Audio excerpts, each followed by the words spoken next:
Today on Inside the Issues, I speak with David Dewitt on international law and governance. Hello and welcome to this week's edition of Inside the Issues, the CIGI online podcast.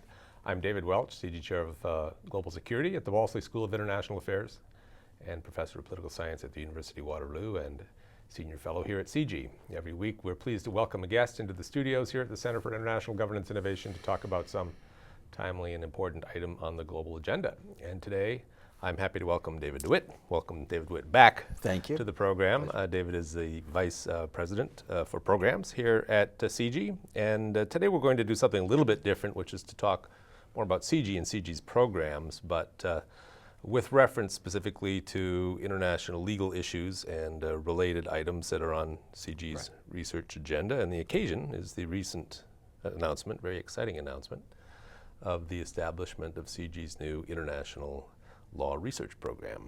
Congratulations on that. Thank you. I've had a lot of people contacting me about this and asking me questions about it, so I'm sure there are many who would like to know a little bit more about it. So let's start there, talk about the new international law research program, and then we can branch out to talk about some other issues. Sure, happy to. Well, this is a wonderful opportunity, not just for CIGI, but we really see it as an opportunity for Ontario, the rest of Canada, and hopefully as we develop and mature in this program, it'll be a resource that will be attractive to colleagues and interested parties from around the world.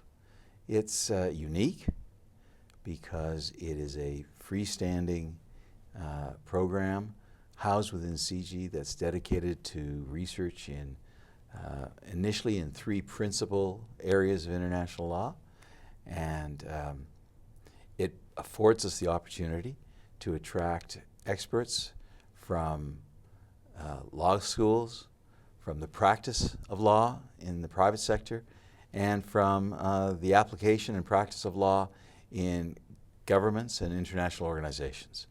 So the intent is to turn this program into a resource to bring people here, many of them full-time, some part-time, for extended periods. We'll bring real expertise. We also, through this program, are very fortunate to have the resources to provide up to 20 scholarships for graduate students on an annual basis. And again, these students will be able to come for shorter or longer periods of time, depending on what their needs are and what their programs allow. This is not a degree granting program, but we'll work in harmony and in consultation and cooperation with universities, initially in Ontario, later elsewhere in Canada, and our intent is to be available to the international community. And we're doing it this way because the program is funded through the largesse, the contribution of both the founder of CIGI, Jim Balsillie, and a matching contribution from the Ontario government. And really it is linked with the integral notion that international law, the rules, the procedures, the norms that those rules and procedures emulate, enhance the opportunities to undertake economic growth, improvement in quality of life, pursuing the interests of citizens and their governments, and that we need that expertise here in Ontario to drive change and in the rest of Canada. And the advice we've received in the work leading up to creating this program was that as Canada's economy expands, as our population grows, as we face the challenges and opportunities of globalization, these areas of international law are increasingly important. Yet Canada does not have sufficient capacity to meet these demands. And we'd like to be able to contribute to enhancing Canadian capacity. And you mentioned that there will initially be three areas in particular. Yes. The three principal areas are international intellectual property law, international environmental law, and international law dealing with trade, business, economic investment. And CIGI has a number of other programs running that sort of touch on these various issues. global economy program, the global security program. Do you imagine this freestanding program synergizing with those as well? Absolutely. Just as the global economy program and the global security program and our work on development interact, and indeed our work on Africa, which has also been part of CIGI's place, interacts with these other streams, so the international law program will be a program within CIGI, and there will be interactions and synergies across these different streams. We're already seeing that now. We have launched, about a year ago, we launched a research program on internet governance that has attracted a great deal of attention. And a major aspect of that has to do with international law, both intellectual property, but also issues of enforcement, cybersecurity, the global economy of the internet, and all the demands that that makes of the international legal community. And so we're seeing that as just one example of the interactions between these different streams. I think what is special perhaps about the opportunity with law is that we're doing this outside the sponsorship of a law school. We're recognizing that law enters into the lives of people in many different ways, both public and private, that Canada, located in the international trading world, financial sector, the politics and economics of globalization, requires law. And so we're hoping that as a freestanding program within CIGI, this will attract participation by law schools, by faculty from other parts of universities that might recognize law as an essential part of their own work. I could imagine a faculty member, for instance, who teaches in a faculty of environmental studies, who's increasingly focusing on treaties and regulations that deal with water quality or invasive species, recognizing that the creation, the management, the regulation afforded by treaties and the challenges of enforcement, the clash between international interests and national sovereignty rights, all address the concern of someone who's a scholar in environmental studies. But this person is unlikely to have gained that experience and that knowledge from their own graduate preparation, their own research. This might afford them an opportunity to do just that, or their PhD students. One could imagine a student or a faculty member doing graduate work at a business school without necessarily a law background, but clearly, whether it's in economic regulations, on international tax law, on intellectual property issues, having to do with high technology, research and development, the opportunities of law, the requirements of law, increasingly penetrate into almost every sector. To paraphrase what was said for a different issue, perhaps it's too important to be left just to lawyers. Very good. We'll be back again in a minute with David Dewitt. You're watching or listening to Inside the Issues, a CIGI online podcast. Look for us at cgonline.org, on Facebook, on Twitter, and on YouTube. Welcome back. So with the new program is the idea that people will come with their own projects and propose their own projects to work on, or will there be projects here to which they can apply and work in groups, or some combination of those things? That's a very important question. I'm glad you raised it, because I think it's a mixture. Now, we'll learn over the initial couple of years of this program, but our expectation is that the people who will be attracted, who would like to be able to take the time and use our resources to be able to participate in this, they will be attracted to it because of the opportunities to explore important issues that are of critical interest to them.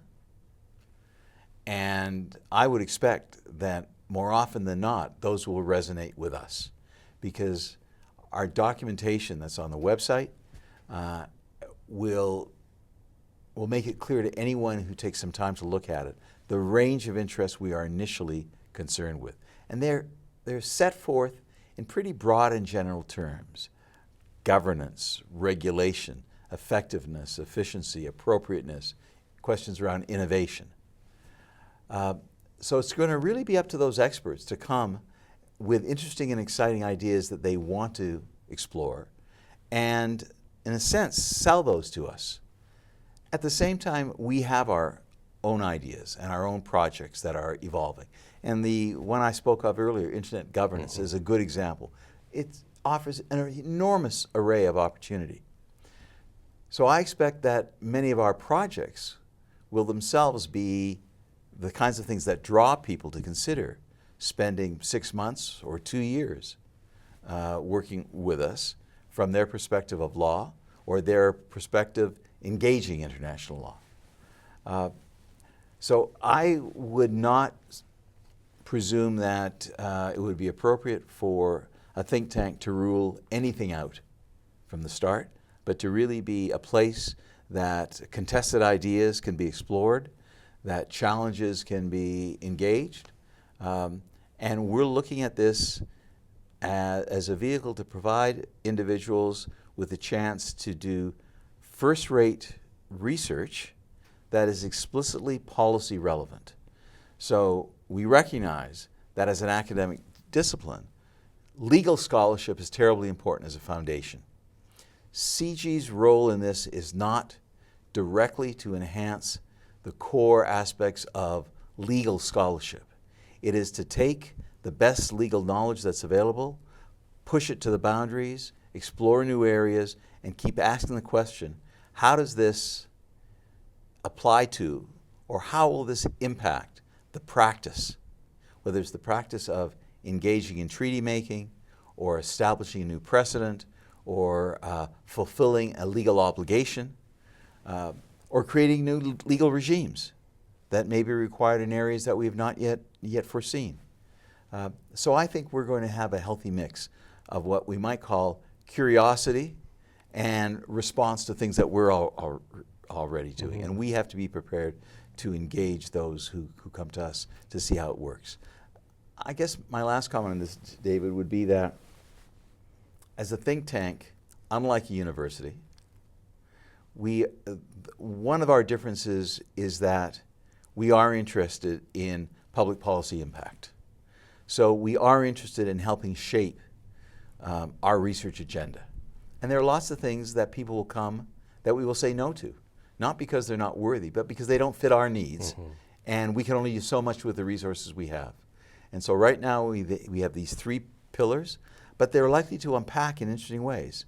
So for instance, on the area that deals with business and trade and finance and regulation, well, tax is not in that title, but I don't think you can go very far unless you deal with the challenges around international tax arrangements, treaties, regulations. So it's likely that somewhere along the line, someone with an expertise in international tax is going to come to us. At least I hope so. And I expect eventually it'll be in labor law, it may be in employment standards because, again, of business differences. It could be in terms of questions of the different national standards of the right of the public sector to intervene in areas of public-private partnership. Sustainability issues, if there's a major development that has environmental impact, and it could be transboundary. These are all things that I think will need to be explored. So I expect a healthy conversation will occur between CIGI and experts in the field who both are at law schools and who are in practice and who are in government and international organizations. And if we do our job well, within, let's say, 3 years of launching, we should have a good representation from all those sectors on our senior research staff, our fellows who are providing that opportunity. Very good. We'll be back again in a minute with David Dewitt. You're watching or listening to Inside the Issues, the CIGI Online podcast. Look for us at cgionline.org, on Facebook, on Twitter, and on YouTube. I'm sorry to ask you technical questions about mechanics and eligibility, but I'm sure a lot of the viewers will have those on their mind anyway. So Imagine a group of people wanted to apply together as a block, in effect.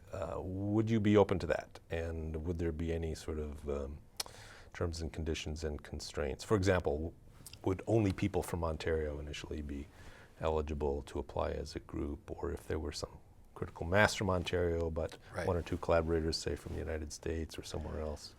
I think we will definitely be open to the kind of possibilities you're envisioning by your question. How quickly, how soon? I'm not certain. I would think that if within 6 to 8 months we've addressed a core mandate to create opportunity for Ontario expertise, then I think we will be eager to open up the door. And in creating that opportunity for Ontario expertise, if an individual has a project that draws on expertise from colleagues in different parts of the world, not just in different parts of Canada, I think that would be open for conversation, because that's in the long-term interest of all of us. So I don't think we're going to be rigid on this. I think we're going to address each proposal on its merits. We'll have conversations with the individuals who are interested. We'll see where this might go. It may well be that some things are the perfect opportunity for a startup that we will be in the first year, 18 months. And others may be more appropriate to say, in about 18 months or 2 years, we'll be well placed because we'll have a core group, and then you will fit in and bring value added to that core group. But it's too early to do this now. I think those are the kinds of things that we're going to be learning as we go. And hopefully, between those who advise us and the people who contact us who are genuinely interested, the conversations will be healthy and very positive and open-ended. We're looking at this entire package as a long-term opportunity. We have resources for at least 10 years. Very good. And so we can afford to take our time, but on the other hand, we don't want to waste time. That's right. Now, you mentioned students, so I imagine students are quite important Yes. to this.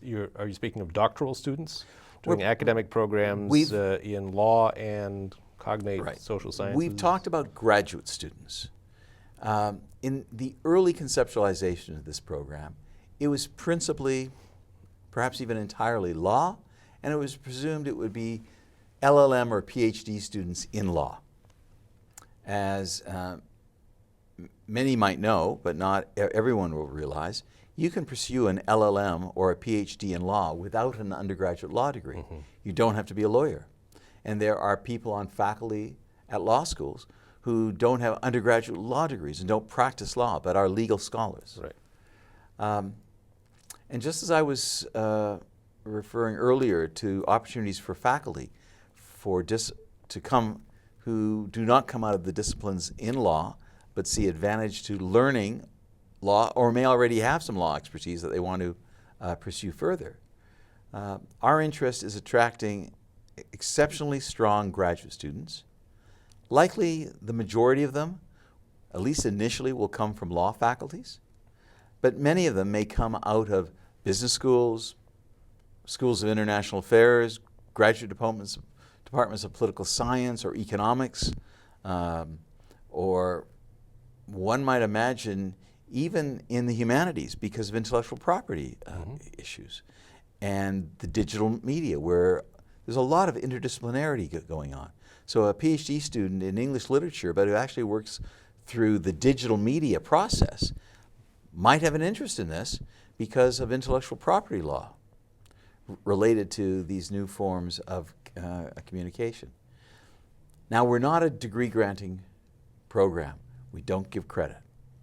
But we do have this unique opportunity of funding graduate students for shorter or longer periods of time. How can we make it attractive? We're really targeting graduate students who who are at the stage in their graduate work that they see advantage and can afford in terms of time to take maybe 6 months or take a year away from their normal course of work to do focused research, being mentored by a research fellow at CIGI in the law program, And in order to make this more attractive, our intent is to work with every university that is interested to arrange a partnership so that a student comes and would be supervised not only by the person at CIGI, but would be co-supervised by the person in his or her program, whether it's in law or a PhD program in the Faculty of Graduate Studies. And so the work that would be done would be co-organized, co-reviewed, co-assessed by the CIGI individual and by the faculty member at the home university. And then it's really a relationship between the student and his or her home university. Do they get credit for it? Do they just get it? Do they get it acknowledged? We're going to be providing financial assistance that allows the student to take some time out of the normal graduate program. If they wish to get credit for that effort, that's between the student and the university. And we're happy to provide the kinds of credentialing in terms of detailed critique of the paper, proper report, a proper assessment. And our hope is that our research fellows will collaborate and cooperate with the faculty member so that this is a win-win for everyone. I think this is unique. I don't know of anywhere else in Canada that this opportunity is afforded. And I would expect within a year or two, this kind of opportunity will be available to any graduate student, whether in law or some other graduate faculty at any university in Canada. And depending on how that goes, my hope is it would be available to students outside of Canada. We're already getting expressions of interest from Canadian graduate students abroad. Mm-hmm. I see no reason why in time, and hopefully not very long after we've launched all of this, our program will be available to those students. Again, the evaluation will be done on the merits of the proposal, the ability of CIGI to have the right person in place to supervise and mentor that student, and the cooperation of that student supervisor and agreement of that student's home program that this is a worthwhile thing. I'd add one other point. One of the reasons the student might come here rather than remaining in the law program or in the PhD program, political science or environmental studies, whatever it may be, is because the break they would get when they come here would be an opportunity not only to do one-on-one mentoring and an intensive research project that would contribute to their graduate degree research, but we have an explicit commitment to do research that is both scholarly sound but policy relevant and applied. And that remains unusual within most graduate programs. So we want to ensure that people who come through our program do have that sense that what they're working on can make a difference in the public domain. Very good. Be back one last time with David Dewitt. If you're watching or listening to Inside the Issues, the CIGI Online podcast, look for us at cgionline.org, on Facebook, on Twitter, and on YouTube. Welcome back. So I imagine one of the attractions of this program is that people who come into it will be rubbing shoulders with people that they might not otherwise rub shoulders with, and do so in a fairly intense way. So again, this is part of the design, isn't it? That you'll not only have academics and students, but you'll have practitioners and officials, presumably exactly. on leave from their We've already, just in the few days since the public announcement, reached out to more than 24 of Canada's leading law firms that are recognized having experts in their practices that cover some of the areas that we're interested in. We've informed colleagues in provincial governments, in the federal government, and we're reaching out to international organizations. Our hope is that within the first, again I say, year to 18 months, we will be housing our program not only with people coming out of the academic communities, but coming out of the active practitioner worlds. So one could imagine Department of Justice, but one could also imagine that there are people dealing with some of these major legal issues within the Department of Foreign Affairs, within National Defense, within Environment Canada, in industry, at the provincial level as well, in all these sectors, certainly in international institutions. We've already had some inquiries of interest from people in the UN system.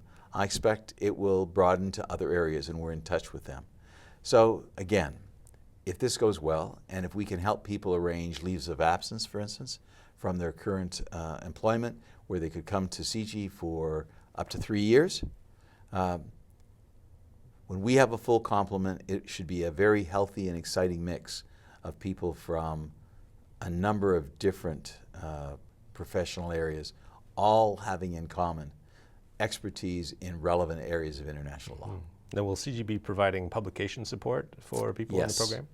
We have in our budget not only opportunities to provide salaries for research fellows and scholarships for students, but to underwrite modest research projects, to assist in going out and securing external financial support for research projects. And CIGI has an exceptionally strong public affairs department, which handles everything from the kind of thing we're doing here through to print media. And we publish high quality research papers. We're now into book publishing. We have policy briefs, we have a blog. All of these vehicles, all of these instruments of communication and dissemination will be available to anyone affiliated with this new CIGI program. We have a peer review process so that we can assure ourselves and assure our readership that the materials that we send out are of high quality, are recognized by the community of experts as worthwhile. So I think we're in a very good place, not only to launch the program, but to see it sustained and grow, and to be attractive. Now, the reason I get questions about this program is because people often have a difficult time distinguishing CIGI from the Balsley School, which I was the former director of. Have you had conversations with the current director of the Balsley School about opportunities to synergize the new International Law Research Program with Balsley School activities? I have. And when you were in that position, I had conversations with you in the anticipation of this program. And I think there is enthusiasm. One of the marvelous things that could evolve is that as we build within CIGI our capacity, it could afford the Balsillie School the opportunity to invite some of these fellows to teach a seminar, to give lectures, to perhaps even have adjunct status so they could co-supervise graduate students. One of the marvelous things for the Balsillie School, it could emerge as not only one of Canada's premier schools of international affairs, but unique in having a real capacity in a range of areas of international law, which a capacity which is sorely lacking in most graduate schools of international affairs, not just in Canada, but in the United States and overseas. So I'm hoping that through our very healthy partnership with our two universities here, the University of Waterloo and Wilfrid Laurier University, that as this program gets underway, we will find a lot of opportunities for cooperation and collaboration to the benefit of all organizations involved. And among the strengths at the Balsley School on the research side are topics such as international migration and international human rights. Those aren't on the immediate list of the three areas that you're interested in concentrating on, but down the road you could imagine I think these those also are all imaginable. I don't think those are I know those aren't the areas we're investing in now, but they're imaginable, especially if they emerge organically out of research projects. As I said, you could start off in one that seems more hard edge, and suddenly you're into labor law, and labor gets you into environmental employment standards, and that gets you into human rights. And you find when you speak to people who are really exceptionally good in their fields of international law, they may practice in what seems to be a relatively narrow area, but their breadth of knowledge is even more impressive, and they will therefore know how to make those connections. And that's what we'll be looking for. Well, it's an exciting opportunity not just for CIGI, but for Canada and the world. And as you know, I've always been a supporter of this idea, and it's just wonderful to see it coming to fruition. I imagine our viewers who've watched this long probably are seriously interested in finding out more information about the program, and the place to go is www.cgonline.org. Right. And thank you for coming in and helping us understand this exciting venture better. And to our audience, thanks for joining us. And please join us again next week for another episode of Inside the Issues, the CIGI Online podcast. Look for us at cgonline.org, on Facebook, on Twitter, and on YouTube.